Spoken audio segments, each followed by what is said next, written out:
Hello' guys, good morning. আৰু আপোনালোকে চাগে ভাল খবৰটো গমেই পাইছে, তথাপিতো মই ভিডিঅ'টো বনাই আছো কাৰণ কিয় ABUB-ৰ ওপৰতো এইটো ভিডিঅ' থাকিব। যিহেতু SI-ৰ কাৰণে SI যিটো এক্সাম, বহুতে সুধি আছিল SI এক্সাম কেতিয়া, SI এক্সাম কেতিয়া। SI এক্সাম হ'ল জানুৱাৰীৰ 5 তাৰিখে আৰু বহুতে নটিচ পাইছে।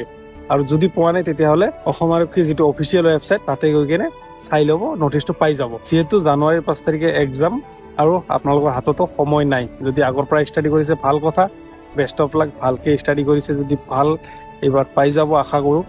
আৰু যিহেতু ABUB-ৰ এক্সাম সন্মুখত আছে, কেতিয়া হ'ব বহুতৰে কুৱেশ্যন এইটো যে কেতিয়া ABUB-ৰ এক্সাম হ'ব। মই সেইটোৱে ক'ব বিচাৰোঁ যে SI এক্সামটো ইমান সোনকালে পাতি দিলে।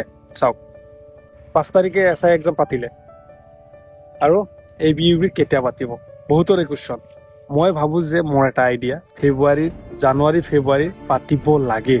চ' তাৰ কাৰণে কৈছোঁ ভালকে ষ্টাডি কৰক, সময় নাপাব। SI-ত যেনেকুৱা নটিচ দিছে পটককে পাতি দিলে, চ' ABUB-ও সময় নাপাব। সেইটো কাৰণে কৈছোঁ ভালকে ষ্টাডি কৰি থাকক। ষ্টাডি কৰি থাকিলে এক্সাম কেতিয়া পাতে তেতিয়া টেনশ্যন ল'ব দৰকাৰ নহয়। এক্সাম কেতিয়া পাতিব, ভালকে ষ্টাডি কৰি থাকিলে এনেও ভালটোৱে হ'ব। চ' আশা কৰিছোঁ বুজি পাইছে কথাখিনি। SI-খিনিক বেষ্ট অফ লাক আৰু ABUB-খিনিক ভালকে ষ্টাডি কৰক, বাছ এইখিনিয়ে।